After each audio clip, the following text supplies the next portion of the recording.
एक नगर में एक शातिर चोर रहता था। उसका नाम वीरपाल था। वीरपाल के घर में उसके परिवार के सभी लोग चोरी का काम ही करते थे। एक दिन वीरपाल जंगल में एक पेड़ पर बैठा हुआ था। वह किसी आने जाने वाले को लूटने का इंतजार कर रहा था। तभी उसे सामने से एक संत आते हुए दिखाई दिए। वीरपाल ने मन में सोचा, कई दिनों से कोई अच्छी चोरी नहीं मिली है, लेकिन ये बेचारे संत हैं, इनके पास भला क्या ही होगा, इन्हें लूटने से क्या फायदा, क्यों ना इन्हें प्रणाम कर लूं, शायद कोई आशीर्वाद ही मिल जाए। ये सोचकर वीरपाल पेड़ से नीचे उतरा और संत के पास जाकर उन्हें प्रणाम किया।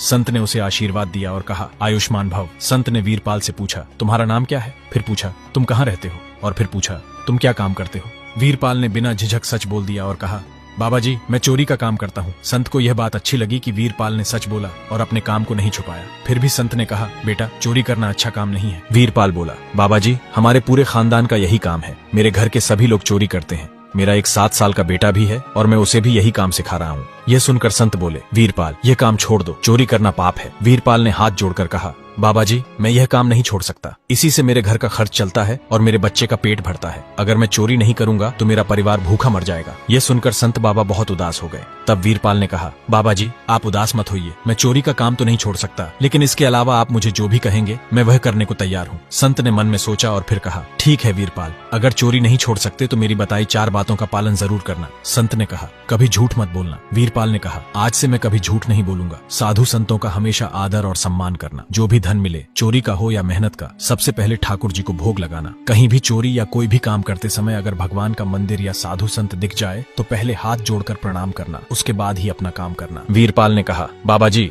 मैं आपकी कही हुई 4 बातें जीवन भर मानूंगा। इसके बाद संत बाबा वहां से आगे चले गए। कुछ समय बाद की बात है। एक दिन वीरपाल के नगर से कुछ साधु गुजर रहे थे। वीरपाल उनके सामने गया और बोला, महाराज, आज आप सब हमारे घर भोजन कर लीजिए। वीरपाल सभी साधुओं को अपने घर ले आया। घर पहुंचकर उसने अपनी पत्नी से कहा, आज हमारे घर साधु आए हैं, उनके लिए भोजन बनाओ। पत्नी बोली, हमारे पास तो अपने खाने के लिए भी अनाज नहीं है, साधुओं के लिए खाना कहाँ से बनाऊं? यह सुनकर वीरपाल सोच में पड़ गया। तभी उसकी नजर सामने एक दुकान पर पड़ी जहाँ बहुत सारी अनाज की बोरियां रखी थी। उसने सोचा, अगर एक बोरी उठा लाऊं तो साधुओं को भोजन भी हो जाएगा और सेवा भी हो जाएगी। वीरपाल छुपकर दुकान से एक अनाज की बोरी उठाकर घर ले आया। पत्नी ने खाना बनाया और वीरपाल ने सभी साधुओं को भोजन करवाया। भोजन करवाने के बाद वीरपाल के मन में डर बैठ गया। वह सोचने लगा, आज सुबह बहुत तेज बारिश हुई थी, जिससे दुकान के बाहर मेरे पैरों के निशान बन गए होंगे।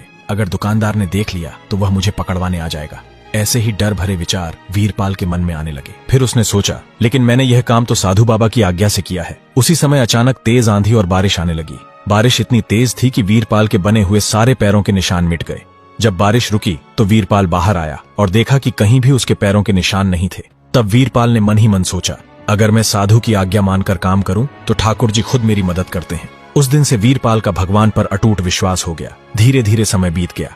कुछ दिनों बाद गुरु पूर्णिमा आई। वीरपाल सोचने लगा, मेरे गुरुदेव ने मेरी कितनी मदद की है, अब मुझे भी उनकी बड़ी सेवा करनी चाहिए। इसके लिए मैं एक आखिरी बड़ी चोरी करूंगा, उसके बाद मैं कभी चोरी नहीं करूंगा।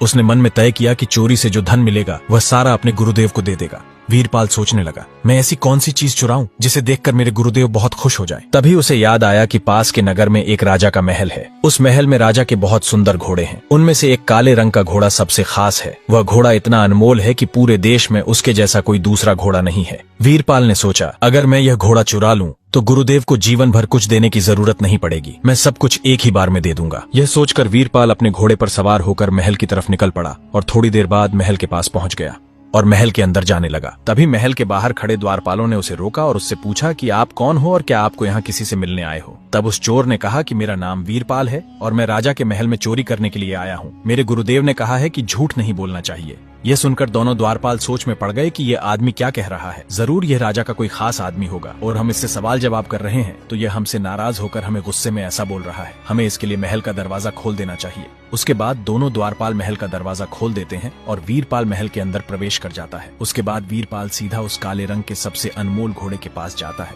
और उस पर सवार होकर बिना किसी डर भय के महल से रवाना हो जाता है। बाहर वापस आते समय दोबारा राजा के द्वारपाल महल के द्वार पर खड़े थे। उन्होंने वीरपाल को रोका और कहा कि तुम ये घोड़ा लेकर कहाँ जा रहे हो? ये तो राजा का सबसे अनमोल घोड़ा है। वीरपाल ने कहा कि मैं चोरी करने आया था और चोरी करके जा रहा हूँ। तब द्वारपालों ने सोचा कि यह तो कुछ ज्यादा ही बुरा मान गया है, इसीलिए हमारी बात का उल्टा जवाब दे रहा है। उसके बाद राजा के द्वार द्वारपालों ने वीरपाल को रोका नहीं और महल से बाहर जाने दिया। वीरपाल के सच बोलने पर भी द्वारपालों के दिमाग में चोरी का एहसास ही नहीं हुआ। वीरपाल राजा का घोड़ा लेकर महल से रवाना हो गया। कुछ समय बाद राजा ने अपने मंत्री से कहा कि हमारे सभी घोड़े तैयार करो, मुझे दूसरे राज्य के लिए निकलना है। जब राजा का मंत्री राजा के खास घोड़े को देखने उसके स्थान पर पहुंचा तो वहां वह काला घोड़ा था ही नहीं। पूरे राज्य में यह खबर फैल गई कि राजा का खास घोड़ा चोरी हो गया है। मंत्री ने द्वारपालों से कहा कि राजा का घोड़ा चोरी हो गया है। तब द्वारपालों ने कहा कि अरे, यहाँ एक आदमी आया था और वह सच बोल रहा था कि मैं चोरी करने आया हूँ। तब मंत्री ने कहा कि तुमने किसी को सूचना क्यों नहीं दी? द्वारपालों ने कहा कि हमें लगा कि ऐसा सच कौन बोलता है, हमें लगा कि वह राजा का कोई खास घनिष्ठ होगा। तब मंत्री ने कहा कि अब जल्दी से जाओ और उसे पकड़ कर लेकर आओ। वीरपाल महल से काफी दूर तक घोड़े पर दौड़ता हुआ जा रहा था। वह अंदर से घबराया हुआ था और सोच रहा था कि कहीं राजा के सेनापति मेरे पीछे न आ जाए, उससे पहले मैं इस घोड़े की नीलामी कर दूं। यह सोचकर वीरपाल आगे बढ़ रहा था। अभी उसे सामने एक मंदिर दिखाई दिया। उसी समय मंदिर में आरती हो रही थी। तभी वीरपाल को साधु की कही हुई बात याद आ गई। वह मंदिर के सामने जाकर रुक गया। घबराया हुआ वीरपाल घोड़े को मंदिर के बाहर एक पेड़ से बांध देता है और मंदिर के अंदर चला जाता है। मंदिर में आरती चल रही थी, इसलिए उसे वहां कुछ समय लग गया। इसी दौरान मंदिर के बाहर दो सेनापति वहां पहुंच गए। उन्होंने देखा कि घोड़े का रंग काले से सफेद हो गया है, लेकिन उसकी आकृति बिल्कुल नहीं बदली थी। ये देखकर दोनों सेनापति चौंक गए। वे आपस में बात करने लगे, ये तो हमारे राजा का ही घोड़ा है, लेकिन इसका रंग काले से सफेद कैसे हो गया? इतनी देर में वीरपाल मंदिर से बाहर आया। तभी दोनों सेनापति वीरपाल के पास गए और गुस्से में बोले, ये घोड़ा किसका है जिसे तुम यहाँ लेकर आए हो? वीरपाल ने सच बोलते हुए कहा, ये घोड़ा राजा का है। तब सेनापति बोले, हमारे राजा का घोड़ा तो काले रंग का था और यह तो सफेद है। फिर सेनापति ने पूछा, तुम ये घोड़ा चोरी करके लाए हो ना? वीरपाल ने बिना डरे कहा, हाँ, मैंने ये घोड़ा चोरी करके लाया है। फिर सेनापति ने पूछा, तो यह सफेद कैसे हो गया? वीरपाल बोला, मुझे नहीं पता यह सफेद कैसे हो गया, क्योंकि जब मैंने इसे इस पेड़ से बांधा था तब यह काले रंग का ही था। यह सुनकर सेनापति बोले, तुम ये क्या कह रहे हो? तुम्हें कैसे नहीं पता कि यह सफेद कैसे हो गया? वीरपाल ने कहा, जरूर मेरे ठाकुर जी ने इस घोड़े का रंग सफेद कर दिया होगा। लेकिन सेनापतियों को उसकी बात पर विश्वास नहीं हुआ। उन्होंने कहा, तुम झूठ बोल रहे हो। तब वीरपाल बोला, मैं झूठ नहीं बोलता। मैं पूरे दिन जो भी कमाकर या चोरी करके लाता हूँ, सबसे पहले ठाकुर जी को भोग लगाता हूँ। जरूर ठाकुर जी ने ही इस घोड़े का रंग सफेद किया है। वीरपाल आगे बोला, शायद ठाकुर जी ने सोचा होगा कि अगर मैं काले घोड़े पर बैठा रहूंगा तो कोई मुझे देख नहीं पाएगा, इसलिए उन्होंने इसे सफेद रंग का कर दिया। यह सुनकर सेनापति बोले, क्या तुम्हें लगता है कि तुम्हारे ठाकुर जी तुम्हारी चोरी के काम में मदद करते हैं? वीरपाल ने कहा, हाँ, ठाकुर जी मेरी हर काम में सहायता करते हैं और घोड़े का रंग सफेद भी उन्होंने ही किया है। दोनों सेनापति बोले, हमें तुम्हारी बात समझ नहीं आ रही, हम तुम्हें राजा के पास ले चलते हैं। इसके बाद दोनों सेनापति वीरपाल को लेकर वापस राजा के महल पहुंचे। जब राजा ने उस घोड़े को देखा तो वह भी चौंक गए। राजा को समझ में नहीं आ रहा था कि यह तो मेरा ही घोड़ा है, लेकिन इसका रंग सफेद कैसे हो गया? राजा ने वीरपाल से पूछा। तब वीरपाल ने कहा, महाराज, मैं सच बोल रहा हूँ, मुझे इसके बारे में कुछ भी पता नहीं है। मैं जो भी वस्तु कमाकर या चुरा कर लाता हूँ, सबसे पहले ठाकुर जी को भोग लगाता हूँ। संभव है कि ठाकुर जी को काले रंग का घोड़ा पसंद न आया हो, इसलिए उन्होंने इसे सफेद कर दिया हो। लेकिन राजा को वीरपाल की बात पर अभी भी विश्वास नहीं हुआ। तब राजा ने कहा, एक उपाय है जिससे यह पता लगाया जा सकता है कि तुम झूठ बोल रहे हो या सच। मेरे घोड़े की गर्दन की नस पर एक बड़ा सा मसा है। यदि वही मसा इस घोड़े की नस पर हुआ तो मैं मान लूंगा कि यह मेरा ही घोड़ा है और तुम्हारे ठाकुर जी वास्तव में तुम्हारी सहायता करते हैं। यदि ऐसा हुआ तो मैं तुम्हें छोड़ दूंगा। इसके बाद राजा घोड़े के पास गया। उसने घोड़े के सुंदर सफेद बालों को एक तरफ किया और ध्यान से देखा। वह बिल्कुल वैसा ही मसा था जैसा राजा के घोड़े की नस पर हुआ करता था। राजा को पहले तो अपनी आंखों पर विश्वास नहीं हुआ, लेकिन फिर उसे यकीन हो गया। राजा तुरंत वीरपाल के चरणों में गिर गया और बोला, अब मुझे पूर्ण विश्वास हो गया है कि तुम्हारे ठाकुर जी तुम्हारी हर काम में सहायता करते हैं। तुम्हारे गुरु स्वयं ठाकुर जी हैं और आज से तुम मेरे भी गुरु हो। तुम्हारी गुरु आज्ञा इतनी प्रतापशाली है कि वह तुम्हारे चोरी जैसे काम में भी साथ देती रही। आज से तुम यह चोरी का काम छोड़ दो और आज से मेरे महल के राजगुरु बनो।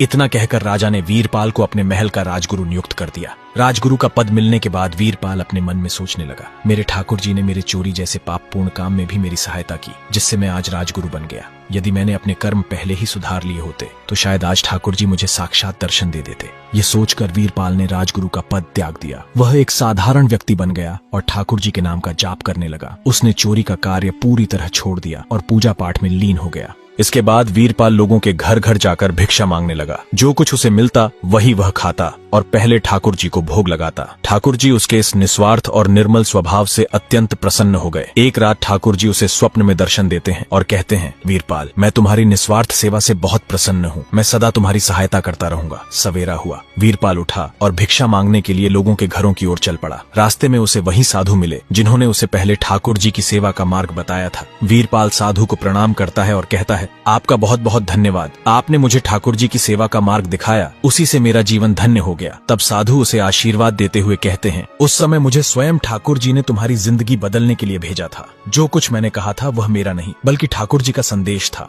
यह सुनकर वीरपाल की आंखों से आंसू बहने लगे। उसने समझ लिया कि जब मन निर्मल हो जाए तो भगवान स्वयं मार्ग दिखाते हैं। तो दोस्तों, आपको यह कहानी कैसी लगी कमेंट में जरूर बताएं और ऐसे ही मजेदार कहानी देखने के लिए चैनल को सब्सक्राइब जरूर करें।